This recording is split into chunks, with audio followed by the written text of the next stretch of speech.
हे गुरु प्रेमानंदी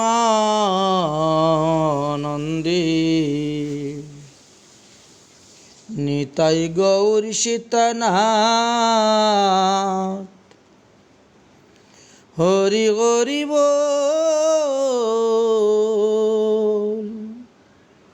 हरि हरि बोल। गुरुवे गौरचंद्राय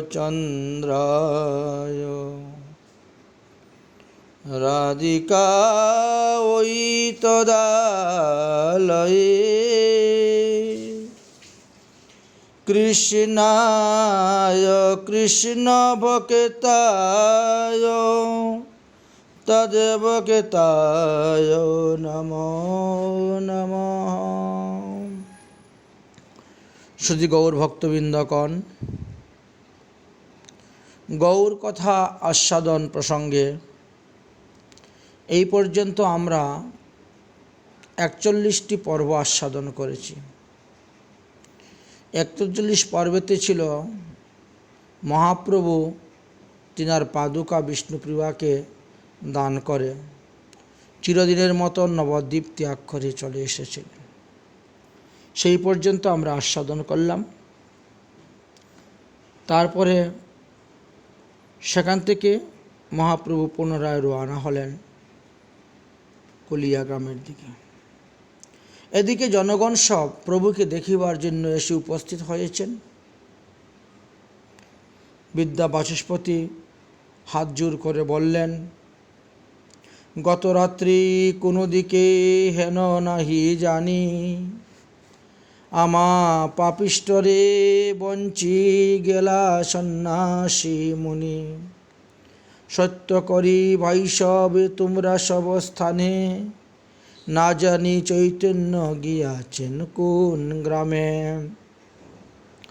বিদ্যা বাচস্পতি ঘুমের থেকে উঠে যখন দেখলেন মহাপ্রভু তিনার ঘরে নেই, তখন তিনি কাঁদতে কাঁদতে চতুর্দিকে বেরোলেন। রাস্তায় যাকে পাচ্ছেন তাকে জিজ্ঞাসা করতে লাগলেন।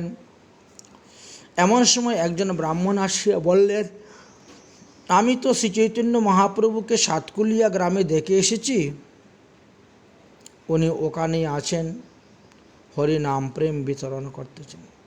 তা শুনিয়া সর্বলোক হরিধ্বনি করিতে করিতে সাতকুলিয়া গ্রামেতে গিয়ে উপস্থিত হলেন। যে সমস্ত নিন্দুক, পড়ুয়া, তার্কিক, নাস্তিক, পাষণ্ডী ব্রাহ্মণ মহাপ্রভুকে নিন্দা করেছিলেন, তারা আজ তাদের ভুলটা বুঝতে পেরেছে। তাই তারা ক্ষমা প্রার্থনার জন্য আসছেন। কান্দয়ে নিন্দুক সবে করে হায় হায়, এইবার নদিয়া এলে ধরিব তার পায়ে। আমরা তো আগে বুঝতে পারি নাই ইনি যে স্বয়ং ভগবান, তাই তার অনেক নিন্দা করেছি। এই অপরাধ স্খলনের জন্য একমাত্র উপায় তার চরণ আশ্রয় করে। না জানি তার চরণে পাপ করিয়াছি কত, এবার নাগালি পাইলে হবয় অনুগত। পূর্বে পূর্বে তার যত পাপ করেছি তার সঙ্গে কথা বলে এইবার সেই পাপ থেকে মুক্তির উপায় হলো তার অনুগত হয়ে তার আদেশ মেনে তার শিষ্যত্ব গ্রহণ করে ভজন করা। এছাড়া আর মুক্তির কোনো উপায় নেই। না বুঝিয়া করিয়াছি কতক কুবচন, এইবার পাইলে তার লহিব শরণ। না জেনে, না বুঝে, না শুনে, লোকের উস্কানিতে আমরা অনেক সাধুসন্ত মহাত্মাদেরকে কুবচন বলি, হিংসা করি, দ্বেষ করি, প্রহার করি, নিন্দা করি। তাহলে এই পাপ থেকে মুক্তির উপায় কি? বললেন, যদি তার শরণে গিয়ে শরণ নেও, সে যদি ক্ষমা করে তবেই, নচেৎ নয়। তাই এইবার পাইলে তার লইব শরণ, শরণ নেবেন। গৌরাঙ্গীর সঙ্গে যত পারিষদগণ, তারা সব শুনিয়াছি পতিত পাবন। এইবার সেই নিন্দুক তার্কিক পড়ুয়া পাষণ্ডীগণ তাদের মাথায় ঢুকলো যে আমরা শুনেছি মহাপ্রভুর গণ সব পতিত পাবন, অতএব তাদের মাধ্যমে আমরা গৌরসুন্দরের কাছে গিয়ে পৌঁছিব আর ক্ষমা ভিক্ষা চেয়ে নিব, নিজেদের পাপের প্রায়শ্চিত্ত করবেন। এতে ভাবে পাদপদ্ম ধরিয়া হৃদয়ে, মাগিব ক্ষমিয়া নেব মোর পাপ গুছবে। আমরা যদি মহাপ্রভুকে দেখতে পাই তাহলে তিনার চরণ দুখানা হৃদয়ে ধারণ করব, করে অপরাধ ক্ষমা চেয়ে নিব। কেহ বলে মুই তান জানি মহিমা, কত নিন্দা করিয়াছি তাহার নাহি সীমা। আমরা তো আগে তার মহিমা জানতাম না, তাই তার কত নিন্দা করিয়াছি। এইভাবে সব রওনা হয়েছেন। এদিকে চাপাল গোপাল শুনতে পেলেন যে মহাপ্রভু এসেছেন, তাই তিনিও রওনা হচ্ছেন। আমরা পূর্বে চাপাল গোপালের কথা বলেছিলাম যে চাপাল গোপাল শ্রীবাসের কাছে অপরাধ করেছিলেন। কিছু পাষণ্ডী ব্রাহ্মণদের কথা শুনে চাপাল গোপাল মদের হাড়ি, পাঁঠার মাথা, লাল জবা ফুল ইত্যাদি শ্রীবাস পণ্ডিতের ঘরের দরজার সামনে রেখে দিয়েছিলেন এবং তার ফলে বৈষ্ণব অপরাধের ফলে তার কুষ্ঠরোগ হয়েছিল। কুষ্ঠরোগ সহ্য করতে না পেরে গঙ্গায় ঝাঁপ দিয়েছিলেন প্রাণ ত্যাগ করতে, কিন্তু পারলেন না। গঙ্গা সরে যায়, দূরে সরে যান। শেষ পর্যন্ত বহু লোকের মাধ্যমে বহু কষ্টে কাশীতে গিয়েছিলেন এবং কাশীতে অবিমুক্ত মহাদেবের তপস্যা করেছিলেন। সেই তপস্যায় সন্তুষ্ট হয়ে মহাদেব বললেন, এইবার গৌরাঙ্গ মহাপ্রভু নবদ্বীপে আসছেন, তুমি তাড়াতাড়ি যাও, তার চরণ আশ্রয় করে ক্ষমা চাও, তবেই তুমি রক্ষা পাবে। তাই চাপাল গোপাল অতি কষ্টে কানা খুরা ল্যাংড়া লোকের সঙ্গে চলতে চলতে বহু কষ্টে তিনি কাশী হইতে নবদ্বীপে এসে উপস্থিত হয়েছিলেন। এদিকে শ্রীমৎ মহাপ্রভু কুলিয়া গ্রামেতে এসে মাধব দাসের বাড়িতে অবস্থান করিতেছেন। তথায় গিয়ে বাচস্পতি মহাপ্রভুকে প্রণাম করলেন। মহাপ্রভু তখন আসনে বসে আছেন। এমন সময় চাপাল গোপাল সেখানে গিয়ে উপস্থিত হলেন। মহাপ্রভুর চরণে ধরিয়া ক্ষমা ভিক্ষা চাইলেন। প্রভু, আমি কৃষ্ণ ভক্তর প্রভাব জানতাম না, আর না জানিয়া সারা জীবন কেবল বৈষ্ণব বিষ্ণুর নিন্দা করিয়াছি। এখন বৃদ্ধ হইয়াছি, উদ্ধারের উপায় চিন্তা করিতেছি। সুতরাং আপনি বলুন, কি করিলে আমার সমস্ত পাপ খণ্ডন হইবে? মহাপ্রভু বলিলেন, তুমি শ্রীবাসের চরণে অপরাধ করিয়াছ। সুনদীজ বিষ করি যেই মুখে ভক্ষণ, সেই মুখে করি যবে অমৃত গ্রহণ।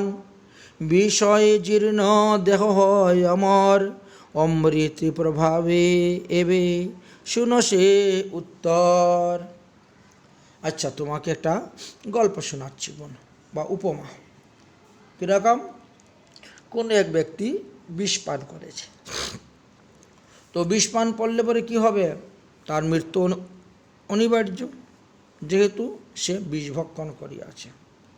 আচ্ছা, যেই মুখে বিষ পান করেছে সেই মুখেই যদি তাকে অমৃত পান করানো হয় তাহলে বিষটা জীর্ণশীর্ণ হয়ে যাবে। বিষের জ্বালায় সে মরবে না, বরং তার দেহটাকে অমর হয়ে যাবে। কারণ এটা তো অমৃতের প্রভাব, এটা অমৃতের শক্তি। বিষের থেকে অমৃতের শক্তি বেশি, তাই বিষকে সে জীর্ণ করে দেয়। না জানিয়া তুমি যত করিলা নিন্দন, সেই কেবল বিষ তুমি করিলা ভোজন। এতদিন না জানিয়া তুমি যে বৈষ্ণব নিন্দা করে গিয়েছিল, এই বৈষ্ণব নিন্দারূপী যে বিষ তুমি ভক্ষণ করেছ, এতে তো তোমার খারাপ হবেই। কিন্তু এখন যদি তুমি পরম অমৃত পান করো, তাহলে ওই বিষ জীর্ণতা হয়ে যাবে এবং তুমি অমর হয়ে যাবে। অর্থাৎ পরময় অমৃত এবে কৃষ্ণ গুণ নাম, নিরবধি সেই মুখে করো তুমি পান। তাহলে তুমি ভগবানের কথামৃত, লীলামৃত, এই যে অমৃত, হরিনাম রূপ অমৃত তুমি জিহ্বায় উচ্চারণ করতে থাকো, মুখে দিয়ে বলতে থাকো, এই পানের দ্বারাই তোমার কল্যাণ হবে। যেই মুখে করিলা তুমি বৈষ্ণব নিন্দন, সেই মুখে করো তুমি বৈষ্ণব বন্ধন। আর কোনো দিন বৈষ্ণব নিন্দা করবেন না। এখন পৃথিবীতে যতদিন জীবিত থাকবেন, শুধু বৈষ্ণবদের বন্ধনাই করে যাবেন। হে বিপ্র, কৃষ্ণের মহিমা, বৈষ্ণবের মহিমা দিয়ে তুমি একটি সঙ্গীত রচনা করো। তোমাকে আশীর্বাদ করতেছি, তোমার মধ্যে কবিতা শক্তি প্রকট হোক, তুমি কবিতা রচনা করো। কৃষ্ণ যশ পরমানন্দ অমৃত তোমার, নিন্দা বিষি যত সব করিব সংহার। অতএব কৃষ্ণ যশ অমৃত যখন তুমি পান করবে, তখন বৈষ্ণব নিন্দারূপী যে বিষ, সেটা ক্ষয় হয়ে যাবে। আর কোনো দিনও বিষ্ণু বৈষ্ণবের নিন্দা না করিও। এই পদ্ধতি তাকে দিয়ে দিলেন। কুটি পাশ্চিত্র হইতে উত্তম এই ভগবানের নাম গ্রহণ করা, বৈষ্ণব স্মরণ করা, বৈষ্ণব বন্ধন করা। আজকে থেকে তোমার নাম দিলাম আমি দেবকী নন্দন দাস। এই চাপাল গোপাল দেবকী নন্দন দাস নামে পরিচিত হলেন এবং তিনি মুক্ত হলেন। কলিয়া গ্রামেতে চৈতন্য পরকাশ, ইহার শ্রবণে সর্বকর্ম বন্ধনে নাশ। মহাপ্রভু সেখানে প্রকট হয়েছেন, কলিয়া গ্রামে প্রকাশ হয়েছেন, আর নিত্য গীত করতেছেন, হরিনাম প্রচার করতেছেন। এই তত্ত্বকথা যারা এখন শ্রবণ করতেছেন, তাদেরও কর্মবন্ধন নাশ হয়ে যাবে। বসিয়া আছেন গৌরচন্দ্র ভগবান, দেবানন্দ পণ্ডিত তথায় হইল বিদ্যমান। এইবার দেবানন্দ পণ্ডিত এসে উপস্থিত হলেন সেই স্থানে। মহাপ্রভুকে দণ্ডবত প্রণাম করলেন। দণ্ডবতে প্রভুরে পণ্ডিত করিয়া, রহিলেন একদিকে সংকুচিত হইয়া। কার মনে ভয়, তিনিও শ্রীবাসের চরণে অপরাধ করেছিলেন। এই যে মহাপ্রভুকে প্রণাম করে এক স্থানে বসে আছেন।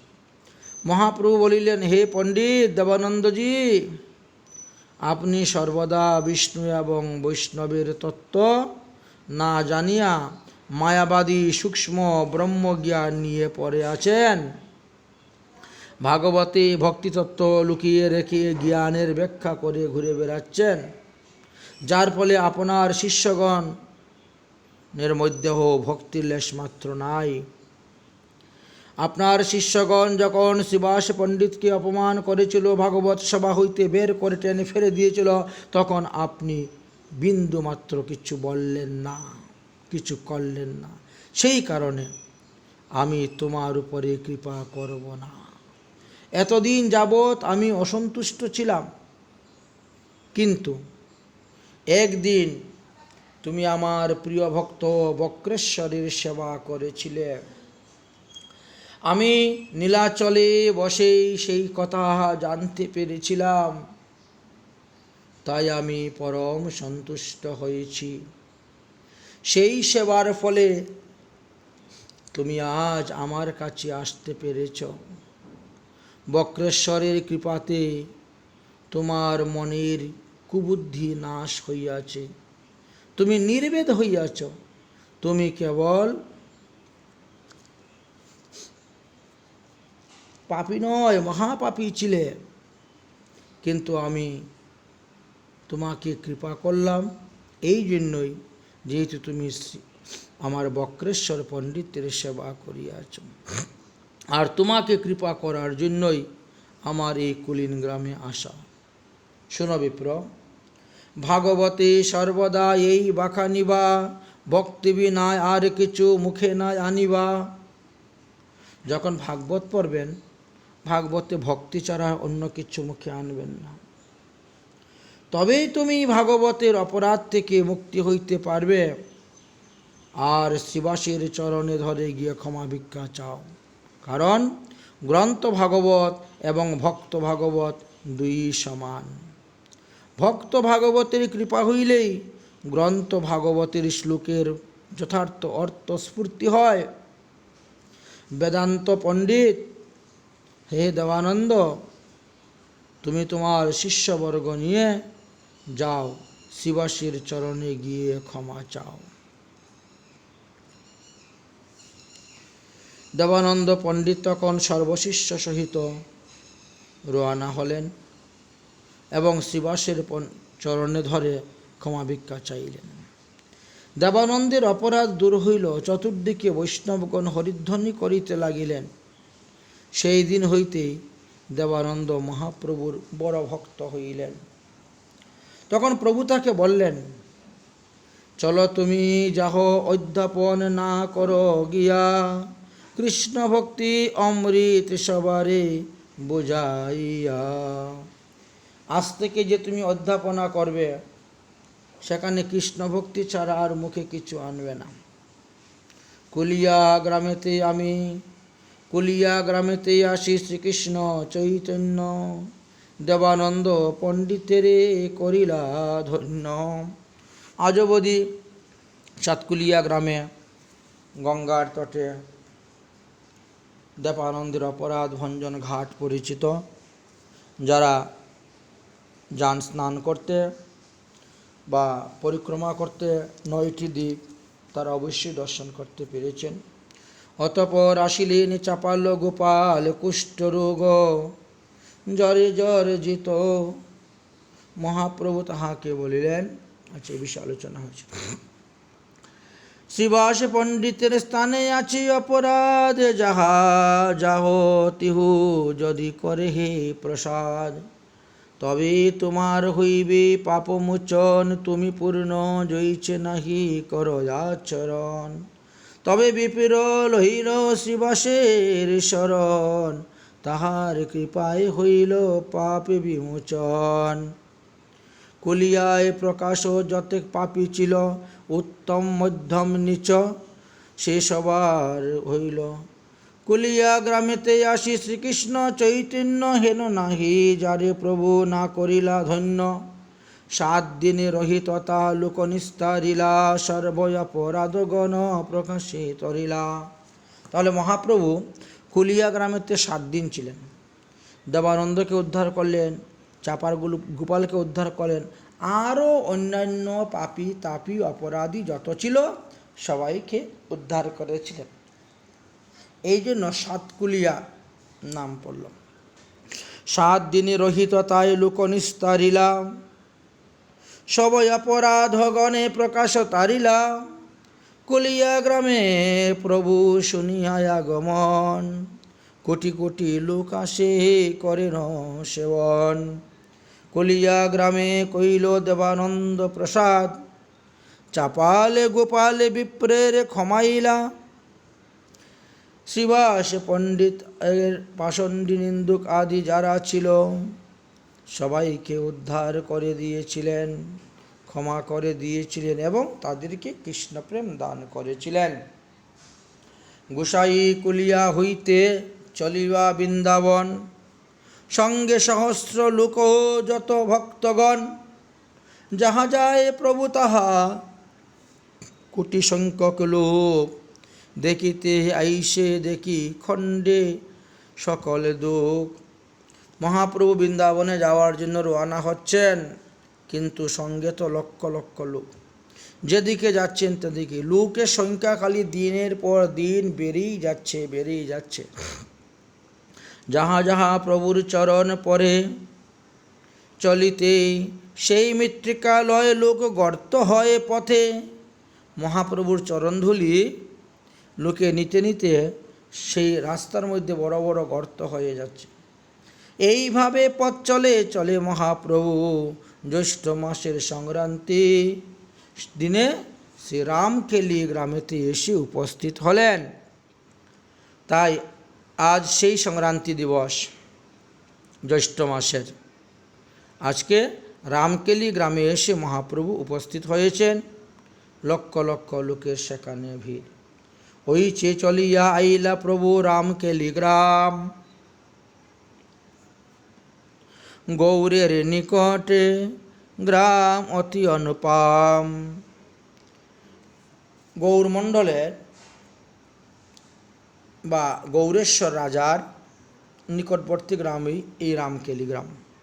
গৌরেশ্বর রাজা হুসেন শাহ যেখানে থাকতেন, রাজ্য পরিচালনা করতেন, ওর পাশেই রামকেলি গ্রাম। বর্তমানে আমরা এটা মালদা থেকে যাওয়া যায়, মালদাতে নেমে সেখান থেকে যাওয়া যায়।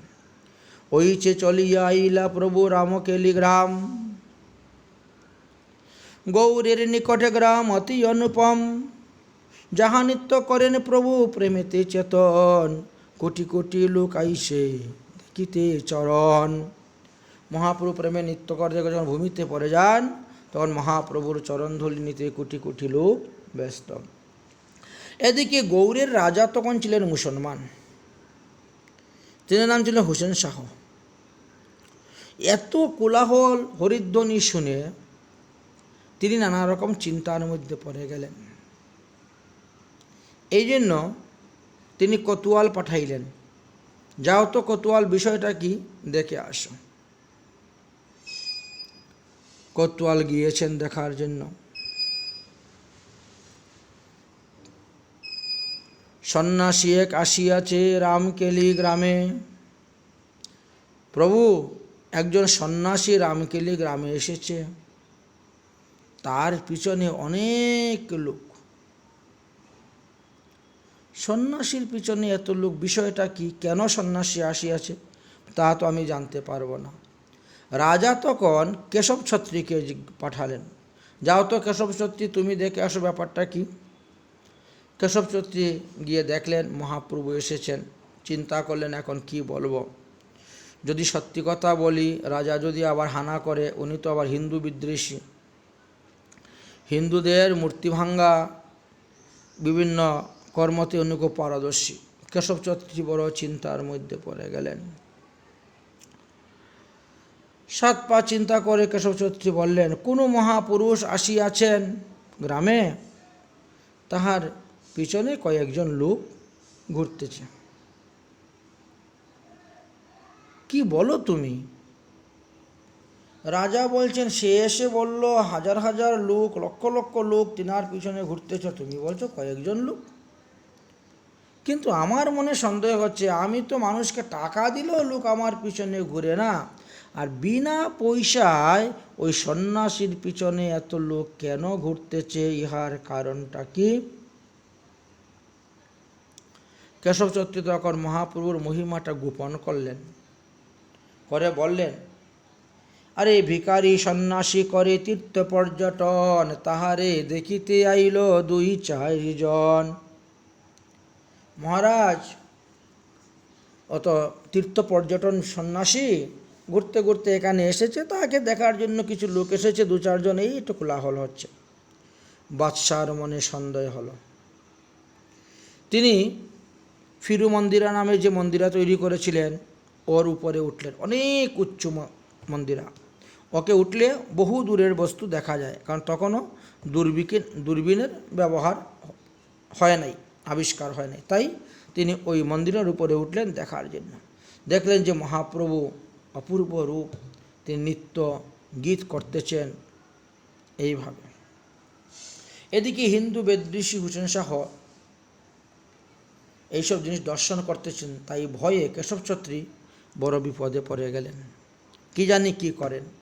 তাই একজন গুপ্তচর পাঠিয়ে দিলেন মহাপ্রভুর নিকটে সংবাদ যে আপনি তাড়াতাড়ি স্থানান্তরিত হন, এই স্থান থেকে অন্যত্র চলে যান, কারণ যবনরাজ কখন কি করে তা বলা মুশকিল। বাদশাহ তখন রূপ গোস্বামীকে ডাকলেন। বাদশাহের এখানে তখন রূপ গোস্বামী চাকরি করতেন। তিনার নাম ছিল তখন দবির খাস। তাই ডাকলেন, হে দবির খাস, ওই গোসাইয়ের নাম কি? এই গোসাইয়ের কি মহিমা? এই গোসাইয়ের পিছে লক্ষ লোক কেন ছুটতেছে?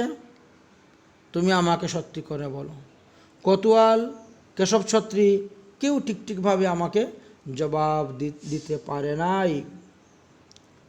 শ্রীরূপ গোস্বামী বললেন, হে রাজন, যে তোমাকে রাজা করিয়েছেন সেই ঈশ্বরই হলেন এই গোসাই। তোমার দেশে ইনি জন্ম নিয়েছেন। তোমার ভাগ্য পরিবর্তন করার জন্যই তিনি এখানে এসেছেন। যদি তোমার মঙ্গল চাও তবে তাহার নিকট থেকে আশীর্বাদ নিয়ে আসো, তিনি বাক্যসিদ্ধা। আচ্ছা রাজন, আপনি কি মনে করেন এতক্ষণ দর্শন করার পরে? রাজা কহিলেন, শুনো, মোর মনে যেই লয় সাক্ষাৎ ঈশ্বর, ইহা নাহিক সংশয়। হ্যাঁ, তোমার কথার সঙ্গে আমার কথা মিলে গেছে, কারণ এতক্ষণ ধরে আমি উপরে মদিরার উপর থেকে যে দর্শন করতেছি, এতে মনে হচ্ছে উনি সাক্ষাৎ ঈশ্বরই। এই কথা বলিয়া রাজা নিজের ঘরে গিয়ে কর্মচারীদেরকে আদেশ করিলেন, কাজী যবন ইহারে না করিও হিংসন, আপন ইচ্ছাই ঢুলুক যাহা উহার মন। হে কাজী, হে জবনগণ, তোমরা কেউ ওনাকে কিচ্ছু বলবে না, হিংসা করবে না। ওনার যতদিন ইচ্ছা, যেখানে ইচ্ছা সেখানে তিনি ঘুরে বেড়াক, তিনি তিনার ধর্ম প্রচার করুক। এদিকে শ্রীরূপ এবং সনাতন রাজকার্য সমাপ্ত করিয়া রাত্রিবেলা গৃহে ফিরলেন। যাওয়ার পরে দুজন যুক্তি করলেন যে আজকে রাত্রি আমরা এখান থেকে ছদ্মবেশ ধারণ করে প্রভুর সহিত সাক্ষাৎ করব, প্রভুকে দর্শন করতে যাব। অতঃপর তাই করিলেন। ছদ্মবেশ ধারণ করে গিয়ে সেখানে উপস্থিত হলেন। মহাপ্রভু ভক্তদেরকে নিয়ে বসে ইষ্টগুষ্টি করতেছেন। দূর হইতে মহাপ্রভুর চরণকে দণ্ডবৎ প্রণাম করলেন এবং নিজেদের দোষ প্রকাশ করে ক্ষমা ভিক্ষা চাইলেন। প্রভু বলছেন, তোমরা কারা? এখানে আসো, এখানে আসো। রূপ সনাতন দৈন্যের সহিত বললেন, না, আমরা এখানে যেতে পারবো না, কারণ নিচু জাতি নিচু সঙ্গী করি নিচ কাজ, তোমার অগ্রেতে প্রভু কহিতে বাসিলাজ। এটা দৈন্য, কারণ রূপ সনাতন তো ব্রাহ্মণ কুলে জন্মগ্রহণ করছেন, উচ্চ পদস্থ কুলীন ব্রাহ্মণ কুলে। হ্যাঁ, তবে মুসলমানের সঙ্গে থাকেন, মুসলমানের কাজ করেন। তাই বলছে, নিচু জাতি নিচু সঙ্গী করি নিচ কাজ, তোমার অগ্রেতে প্রভু কহিতে বাসিলাজ। মতুল্য নাস্তি পাপাত্মা নজাপরাধ চ কশ্চন, পরিহারে অপি লজ্জা মে কিং ব্রুভি পুরুষোত্তমম। হে প্রভু, জগাই মাদাই হইতেও কোটি কোটি গুণ, অধম পতিত পাপী আমি অবাজন। ম্লেচ্ছ জাতি ম্লেচ্ছ সঙ্গে করি ম্লেচ্ছের কাজ, গো ব্রাহ্মণ হিংসার সঙ্গে চলাইয়াছি বাজ। যে রাজা গো হত্যা করে, ব্রাহ্মণ হিংসা করে, সাধু হিংসা করে, দেবতা হিংসা করে, কিন্তু ওই রাজার অধীনে থেকেই কাজ করছি, রাজার সঙ্গে থাকতেছি। আপনার সম্মুখে এই সমস্ত কথা বলতে আমাদের লজ্জা লাগছে। মোর কর্ম মোর হাত গলায় বান্ধিয়া, কবিষ্টা কেউ বিষয় বিষ্ঠা গর্তে দিয়াছে ফেলিয়া। না জানি পূর্বজন্মে কি কর্ম করেছিলাম, আমার এই কর্মফল আমাকে হাত পা গলার মধ্যে বেঁধে এই বিষয়রূপী বিষ্ঠার গর্তের মধ্যে আমাকে ফেলে দিয়েছে, আর আমিও তা করে যাচ্ছি। হে প্রভু, আমাদেরকে উদ্ধারের কোনো উপায় থাকলে বলুন। আমাদের মতো পাপী মনে হয় ত্রিভুবনে নাই। পতিত পাবন তুমি, তুমি ছাড়া আমাদেরকে এই বিষয়রূপী বিষ্ঠা গর্ত হইতে কেউ উদ্ধার করতে পারবে না। মহাপ্রভু তখন তাদের মস্তকে চরণ দিয়ে বললেন, যাও, তোমরা দুজন বৃন্দাবনে গিয়ে বাস করো, আমি আসতেছি বৃন্দাবন।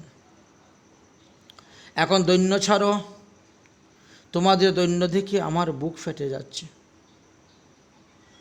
উত্তম হইয়া হীন করি মান হয় আপনারে, অচিরে করিবে কৃষ্ণ তোমার উদ্ধারে। যদিও তোমরা উত্তম বৈষ্ণব, কিন্তু তোমরা নিজেদেরকে হীন বলে মনে করিতেছ। ভগবান কৃপা হলে অবশ্যই তোমাদেরকে উদ্ধার করবেন। মহাপ্রভুর আদেশ পেলেন, মহাপ্রভুর কৃপা পেলেন।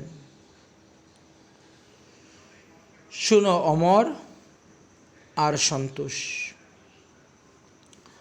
তাহলে রূপ সনাতনের পিতৃদত্ত নাম ছিল অমর এবং সন্তোষ। রাজা হুসেন শাহের কাজ যখন করেছিলেন তখন সে নাম পরিবর্তন করে সাকর মল্লিকার দবির কাজ রেখেছিল। এইবার মহাপ্রভু বলছেন, আমি তোমাদের নাম রাখব। শুনো অমর, আজ হইতে তোমার নাম সনাতন অবধূত। সাকর মল্লিক নাম গুছাইয়া তান, সনাতন অবধূত থইলেন নাম।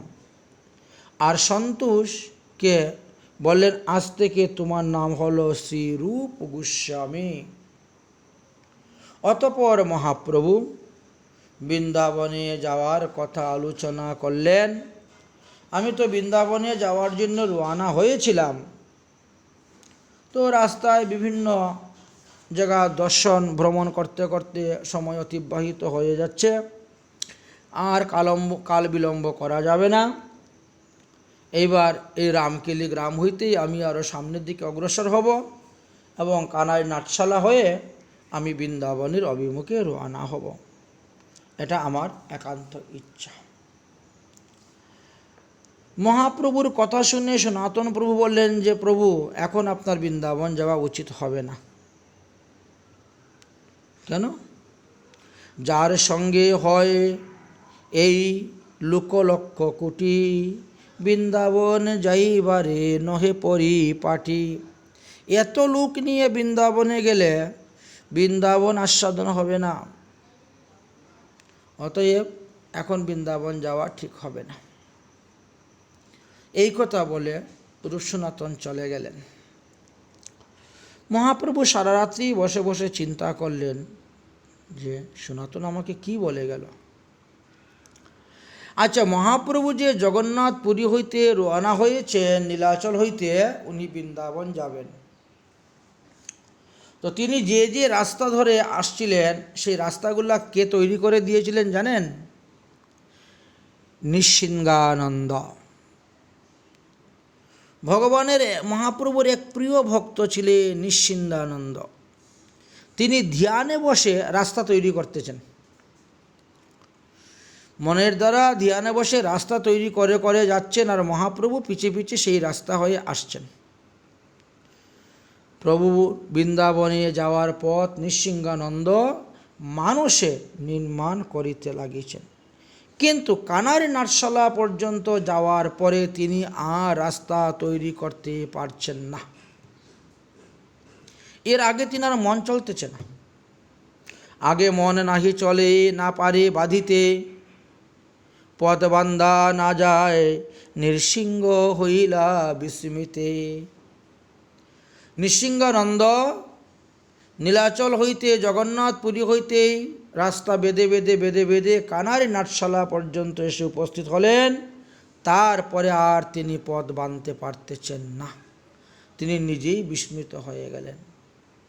নিশ্চিন্দানন্দ তখন ভবিষ্যৎবাণী বলে দিলেন, মহাপ্রভুর এইবার বৃন্দাবন যাওয়া হবে না। নিশ্চিত করিয়া কহে শুনো ভক্তগণ, এবার না যাবেন প্রভু বৃন্দাবন। প্রভু বৃন্দাবন যাওয়া হবে না, কারণ আমি এর আগে কোনো রাস্তা তৈরি করতে পারতেছি না। কানারি নাটশালা হইতে আসিবে ফিরিয়া, জানিবে পশ্চাতে কহিন নিশ্চত করিয়া। এই যে আমি ভবিষ্যৎবাণী বললাম, তোমরা সবাই দেখে নিও, কানাই নাটশালা থেকে এর আগে প্রভু যেতেই পারবেন না, ফিরিয়া চলে আসবেন। আচ্ছা, কেন বলছেন? এই যে গদাধরকে দুঃখ দিয়ে আসছেন, গদাধরে ছাড়ি গেন ইহ দুঃখ পাইল, সেই তো বৃন্দাবনে যাইতে নারিল। তাই মহাপ্রভু বৃন্দাবনে যেতে পারলেন না। গদাধর তো আসার জন্য অনেক কান্নাকাটি করেছিলেন, অনেক কিছু, কিন্তু তাকে আনলেন না। তো এই দেখেন, অতঃপর মহাপ্রভু আষাঢ় মাসের কৃষ্ণা দ্বিতীয়া দিবসে কানার নাটশালা গ্রামেতে উপস্থিত হলেন। সেই রাত্রে তথায় বিশ্রাম করিতে করিতে নৃসিংহানন্দ এবং সনাতন এই দুজনের কথা চিন্তা করিলেন মহাপ্রভু। তারপর তিনি ভাবলেন যে না, তাহলে হবে না, যখন তাহলে এখান থেকে শান্তিপুরে ফিরে চলে যাই, আর সেখানে কিছুদিন অবস্থান করে তারপরে নীলাচলে চলে যাব। এইভাবে তিনি মন স্থির করছিলেন। কিন্তু পরের দিন সকালে দেখা গেল কি, বাদ্যগীত সংকীর্তন যুগে মহাপ্রভু সেখান থেকে পদ্মাবতী নদীর তীরে গিয়ে উপস্থিত হয়েছেন। পদ্মা নদীর তীরে ভাবাবেশে মহাপ্রভু খেতুরি গ্রামের দিকে মুখ উঠাইয়া নরু নরু নরু নরু বলিয়া ডাকিতে লাগিলেন। যখন প্রভু ভাব স্থির হইল, তখন নিত্যানন্দ, হরিদাস, বক্রেশ্বর সবাই জিজ্ঞেস করলেন, প্রভু নরুকে? প্রভু কহিলেন, শ্রীপাদ বুঝি করহ ভাবনা। তুমি একটু বুঝে শুনে দেখো তো পাও কিনা। আপনার গুণ তুমি না জানো আপনা, নীলাচলে যাইতে যত কান্দিয়াছি তুমি, কান্দিয়াছ তুমি, সেই প্রেম দিনে দিনে বান্দিয়াছি আমি। সেই প্রেম রাখিব আমি পদ্মাবতী তীরে, নরোত্তম নামে পাত্র দিবে তুমি তারে। প্রেমে জন্ম হবে তার আমা বিদ্যমান, সবার রাখিয়া যাব পদ্মাবতী স্থান।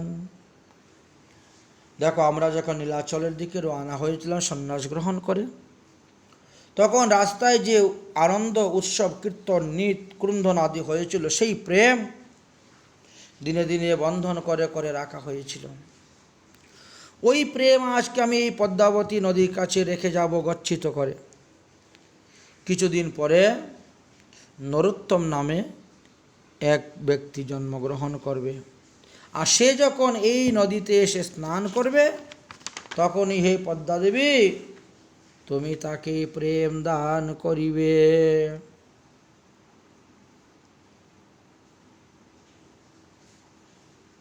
অতএব চলো আমরা কুতুবপুরের ঘাটে গিয়ে স্নান করিব, সকল ভক্তগণ সংকীর্তন আরম্ভ করিব। মহাপ্রভু পদ্মাবতীর জলে নামিয়া বিশাল হুঙ্কার এবং গর্জন করতে লাগলেন। স্বয়ং পদ্মাদেবী মূর্তিরূপে প্রকট হয়ে গেলেন আহ্বানে। নদী তখন আর থাকতে পারলেন না, মূর্তিরূপে প্রকট হলেন মহাপ্রভুর নিকট। প্রভু কহেন, পদ্মাবতী ধর প্রেম লহ, নরোত্তম নামে পাত্র প্রেম তারে দিও। হে পদ্মাবতী, এই প্রেম নাও, নরোত্তম নামে যে পাত্র আসবে তাকে তুমি দিও। নিত্যানন্দ সহ প্রেম রাখিল তোমার স্থানে, যত্ন করি ইহা তুমি রাখিবা গোপনে, যাকে তাকে দিবে না। পদ্মাবতী তখন করজোড়ে নিবেদন করে বলছেন, পদ্মাবতী বলেন, প্রভু করু নিবেদন, কেমনে জানিব আমি কার নাম নরোত্তম? তুমি যে বলছো নরোত্তমকে এই প্রেম দেওয়ার জন্য, আমি চিনব কেমন করে সে নরোত্তম? মহাপ্রভু তদুত্তরে বললেন, যাহার পরশে তুমি অধিক চলিবে, সেই নরোত্তম প্রেম তারে তুমি দিবে। যেদিন নরোত্তম তোমার এখানে স্নান করতে আসবে, সেই দিন তোমার জলের মধ্যে জোয়ার ভাটা শুরু হয়ে যাবে। এত উচ্চলিত হবে তুমি, তখন তুমি বুঝতে পারবে যে এই ব্যক্তির নাম নরোত্তম, ও তখন তাকে এই প্রেম দান করবে। অতঃপর মহাপ্রভু সেখান থেকে আবার পুনরায় ফিরে গেলেন। তো এইভাবে আমরা দেখতে পাই।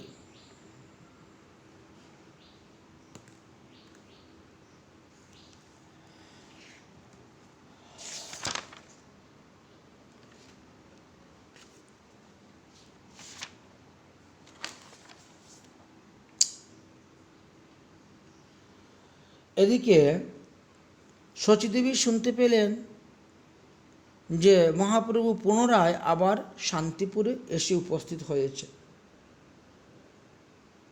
2 মাস পথ চলার পরে ইনি শান্তিপুরে এসেছেন। এদিকে শচীদেবী সংবাদ পেয়ে পুত্রকে দেখার জন্য শান্তিপুরে রওনা হয়েছেন।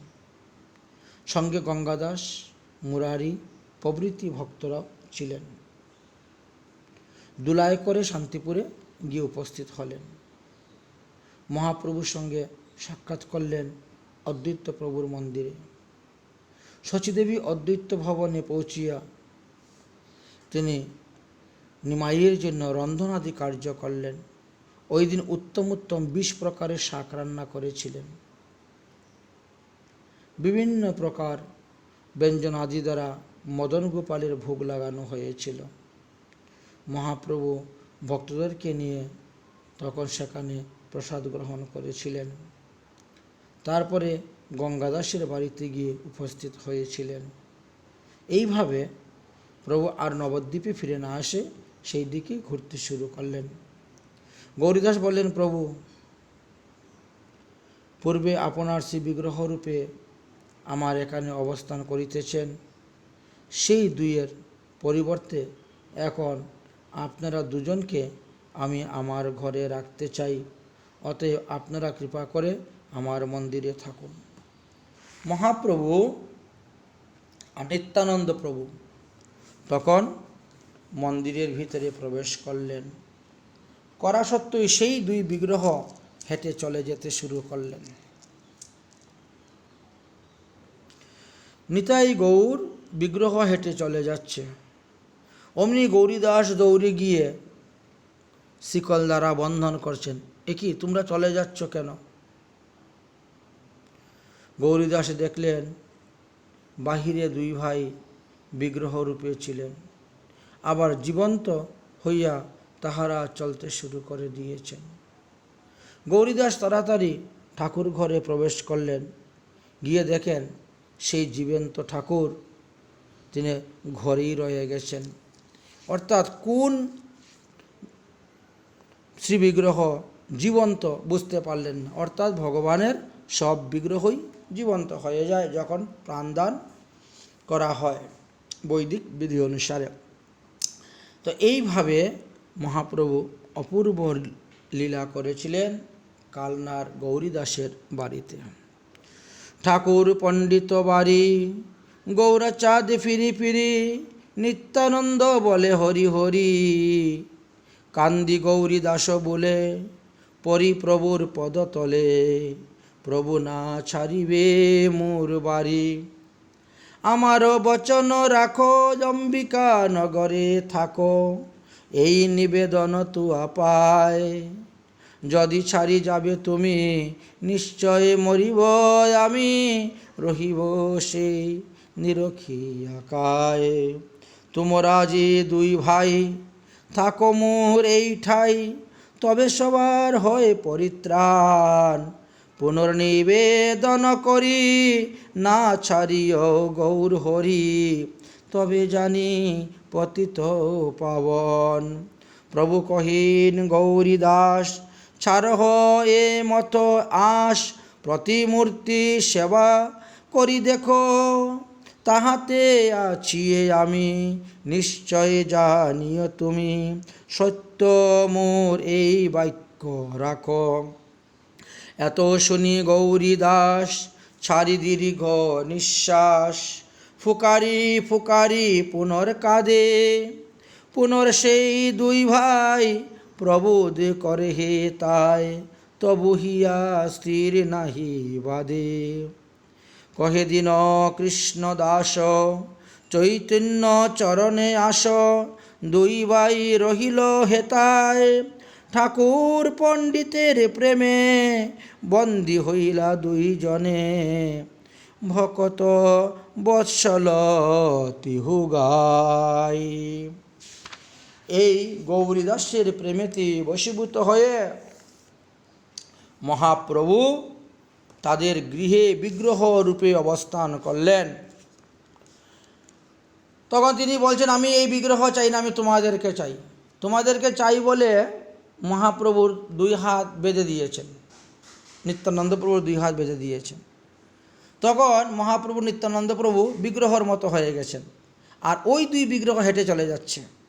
আবার তিনি দৌড়ে যাচ্ছে, না না না না, তাহলে আমি এই দুজনকে চাই বলে এই দুজনকে যখন বাঁধতেছেন তখন এই দুজন চলে যাচ্ছে। এই জন্য সেখানে ঝলক দর্শন হয়ে থাকে মহাপ্রভুর শ্রী বিগ্রহের। আকুল দেখিয়া তারে কহেন গৌরী ধীরে ধীরে, আমার থাকিয়া তোর ঠাই, নিশ্চয় জানিও তুমি, তোমার এই ঘরে আমি রহিলাম এই দুই ভাই। এতে ক প্রভু দিয়া দুইখানি মূর্তি হইয়া আইলা পণ্ডিত বিদ্যমান, চারিজনে দাঁড়াইল পণ্ডিত বিস্মিত ভেল, ভাবে অশ্রু বহে নয়ন। চার বিগ্রহ হয়ে গেলেন, নিত্যানন্দ দুইজন, মহাপ্রভু দুইজন। তোমরা এই চারজনের মধ্যে কাকে রাখবে বলো, এমন ভাবে। পুনর্প্রভু কহে তারে, তোর ইচ্ছা হয়ে যারে সেই দুই রাখো নিজ ঘর, তোমার পতিত লাগি তোর ঠাই খাবো মাগি, সত্য সত্য জানি হয় অন্তর। আমাদের যখন ক্ষুধা লাগবে আমরা তোমার কাছে চেয়ে খাবো, মেঘে খাবো। শুনিয়া পণ্ডিত রাজ করিলা রন্ধন কাজ, চারিজনে ভোজনে বসিলা। চারজন একসঙ্গে ভোজন, দুই মহাপ্রভু আবার দুই নিত্যানন্দ প্রভু, চারজন। পুষ্পমালা বস্ত্র দিয়া তাম্বুলাদি সমর্পিয়া, সর্বঙ্গে চন্দন লেপিলা। নানা মতে পরতিথি করি ফিরাইল চিতি, দুহার রাখিল নিজ ঘরে, পণ্ডিতের প্রেম লাগি দুই ভাই খায় মাগি, দুহে গেলা নীলাচলপুরে। চারজনের মধ্যে দুজন রয়ে গেলেন আর দুজন নীলাচলে চলে গেলেন। এমনই পূর্ব হয়েছিল। পণ্ডিত করে হে সেবা, যখন যে ইচ্ছা যেবা, সেই মতন করেন বিলাস। হেন প্রভু গৌরী দাস তাহার পদ করিয়াস, কহে দীনহীন কৃষ্ণ দাস। এই বড় অপূর্ব মহিমা ছিল গৌরীদাসের। একমাত্র কালনাতেই আমরা এরকম বিগ্রহ দর্শন করতে পাই। শ্রী গৌরীদাস পূর্বলীলাতে ছিলেন সুবল সখা, দ্বাদশ গোপালের মধ্যে একজন। সুবল যেমন প্রেমের দ্বারা কৃষ্ণ বলরামকে বেঁধেছিলেন, এই লীলাতে গৌরীদাসও নিতাই গৌরকে বেঁধেছেন। যাই হোক, মহাপ্রভু কিছুদিন তথায় অবস্থান করলেন, করার পর আবার শান্তিপুরে আসলেন। তখন রঘুনাথ দাস গোস্বামী মহাপ্রভুর সহিত সাক্ষাৎ করার জন্য আসলেন। যদিও তিনি পূর্বে একবার মহাপ্রভুর সহিত সাক্ষাৎ করেছিলেন, তখন তিনি ছোট্ট ছিলেন।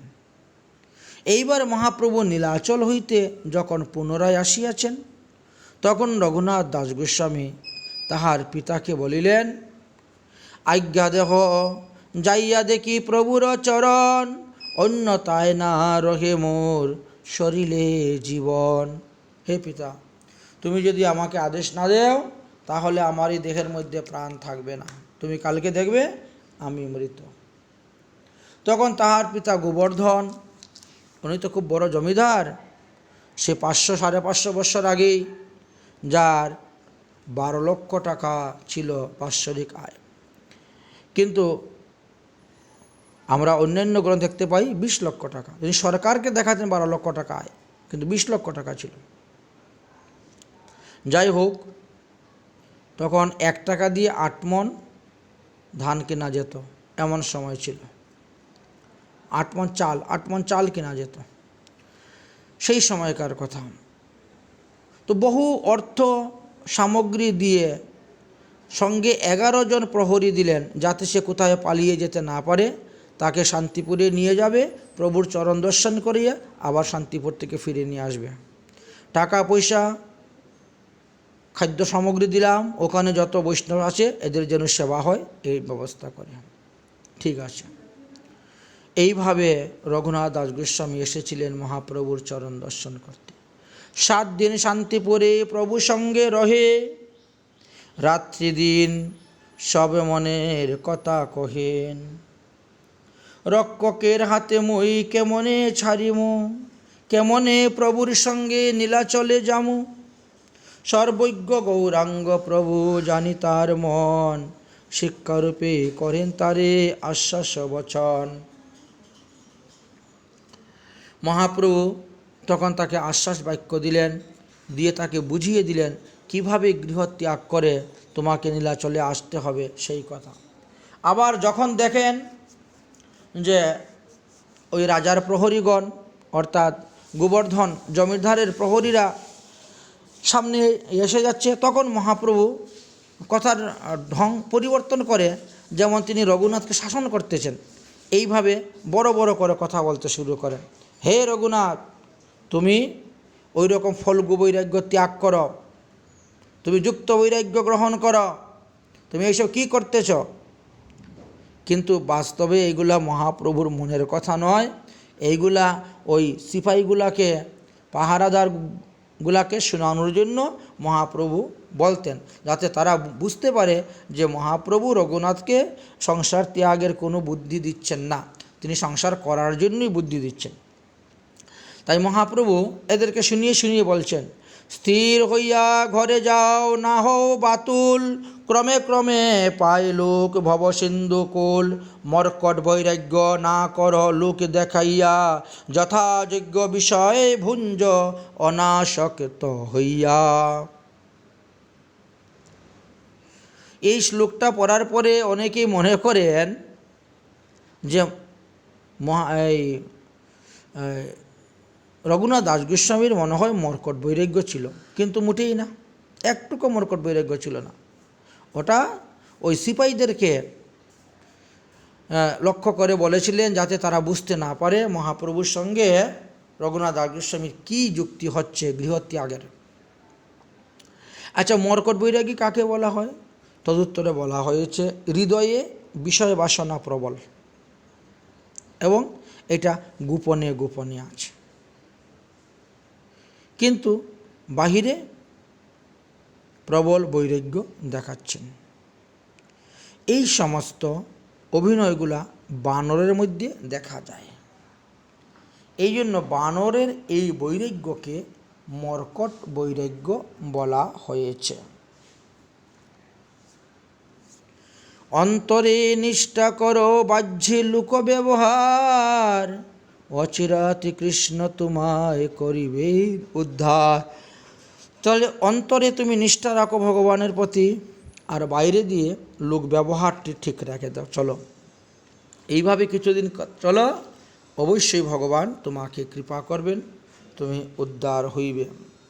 বৃন্দাবন দেখি যবে আসিব নীলাচলে, তবে তুমি আমা পাশে আসিবা, আসিও কোনো ছলে।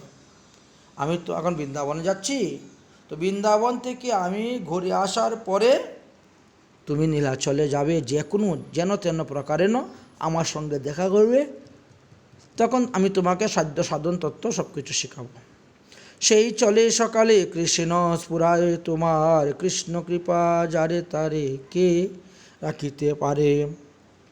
যদি ভগবান শ্রীকৃষ্ণের কৃপা হয়, তোমাকে কেউ ঘরে বন্দি করে রাখতে পারবে না, অবশ্যই তুমি যাবে। এত বলি মহাপ্রভু তারে বিদায় দিল, ঘরে আসি মহাপ্রভুর শিক্ষায় আচরণ কইল। বাহ্য বৈরাগ্য বাতুলতা সব ছাড়িয়া, যথাযোগ্য কার্য করে অনাসক্ত হইয়া।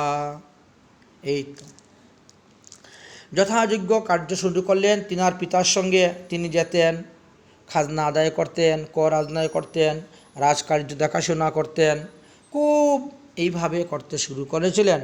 যার ফলে তিনার পিতার মনে আর ভয় ছিল না যে আমার পুত্র তাহলে ঠিক হয়ে গেছে, ও এখনকার ও আর গৃহ থেকে পালিয়ে যাবে না।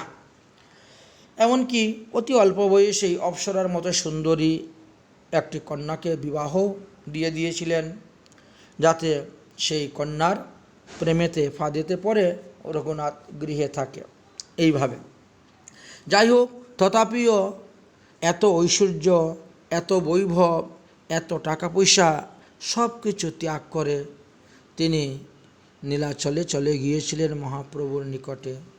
সেখান থেকে কিছুদিন বাস করার পরে মহাপ্রভু আদেশ করেছিলেন, সেই আদেশ অনুসারে তিনি শ্রীধাম বৃন্দাবনে আসছিলেন রঘুনাথ দাস গোস্বামী পাদ। নীলাচল থেকে আসার সময় মহাপ্রভু তেনাকে গোবর্ধন শিলা, জগন্নাথের পট্টডুরি, গুঞ্জামালা ইত্যাদি দান করেছিলেন। তাই রঘুনাথ দাস গোস্বামী সেই গিরিধারী সাক্ষাৎ কৃষ্ণ, গুঞ্জামালা স্বয়ং রাধারানী, সেইভাবেই তিনি সাধন ভজন করেছিলেন রাধাকুণ্ডের তীরে এবং ভজনে সিদ্ধি লাভ করেছিলেন। আজ অবধি রাধাকুণ্ডের তীরে রঘুনাথ দাস গোস্বামীর গদ্দি, রঘুনাথ দাস গোস্বামীর সমাধি আদি সব কিছু আছে, লোক আসলে পরে দর্শন করতে পারেন। যাই হোক, আমরা এই পর্বটা এখানেই বিশ্রাম দিচ্ছি। এরপরে অগ্রদ্বীপের কথা আসবে। মহাপ্রভু হরিনাম করতে করতে অগ্রদ্বীপে গিয়েছিলেন এবং সেখানে গোবিন্দ ঘোষের একটু অপরাধের কারণে গোবিন্দ ঘোষকে ত্যাগ করেছিলেন এবং পরবর্তী সময়ে গোবিন্দ ঘোষের দ্বারাই তিনি সেখানে গোপীনাথ বিগ্রহ আদি প্রকট করেছিলেন। অপূর্ব লীলাকথা আমরা আগামী পর্বতে আস্বাদন করব। এই পর্বতে গৌর কথা আমরা এখানেই বিশ্রাম দিচ্ছি। নিতাই গৌর সীতানাথ প্রমানন্দে হরি হরি বল।